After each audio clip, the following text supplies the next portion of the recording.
Right now, the world is watching the ongoing tension between the United States and Iran, a situation that has many people asking, is a bigger conflict coming? For several weeks, diplomatic pressure and military movements have increased in the Middle East. The United States has deployed naval forces, including the aircraft carrier USS Abraham Lincoln, toward the region as a show of strength. At the same time, U.S. military aircraft shot down an Iranian drone that approached American forces, which raised tensions even further.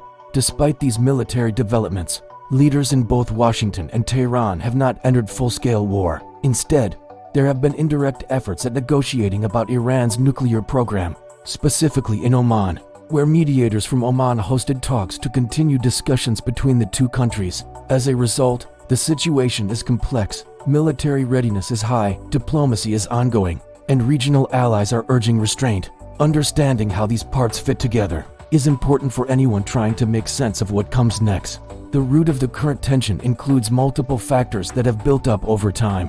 One major issue is Iran's nuclear program and the U.S. desire to prevent Tehran from developing nuclear weapons capability. The United States has pushed for restrictions on uranium enrichment and limitations on long-range missile development, demands that Iran has resisted. At the same time, Iran is facing internal challenges, including a severe economic crisis, rising inflation, and public protests against the government. These domestic pressures have added another layer of complexity for Tehran's leadership, making external relations more sensitive. The U.S. response has included expanded sanctions targeting Iran's oil trade and naval networks, while pressure has also been applied to stop Iran's backing of armed groups in the region. Iran, for its part, says it will not be intimidated by foreign military presence and insists it has the right to pursue its own policies, including defense preparedness and uranium enrichment. These intersecting pressures, nuclear concerns, economic issues, and military posturing are all contributing to the current state of tension seen today.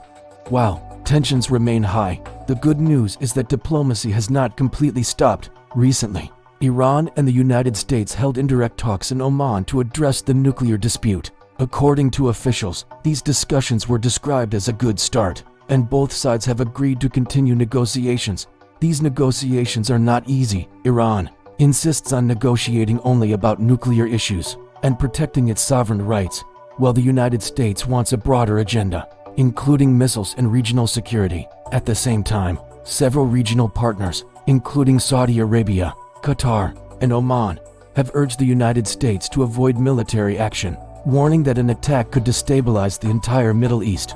These layers show that while diplomacy is complicated, it is still very much alive, and for many observers, continuing talks provide a significant way to avert a larger conflict. If the situation escalated into direct military conflict, the consequences could be far-reaching. Iran has warned that any attack would trigger serious retaliation and could even lead to a broader regional war, not just a local clash. A wider conflict would likely disrupt global oil markets, affect regional allies, and impact global security priorities. Major powers and regional countries would be pulled in, not just because of geography, but because of economic and political interests tied to the Middle East. It is important to remember that war involves more than just military strategy. It also affects millions of civilians, disrupts trade and travel, and can impact countries far beyond the Middle East. For now, both sides appear aware of these risks, which is one reason why talks continue despite the tension. So where does this leave us? Today's situation between Iran and the United States is not simply about a military showdown.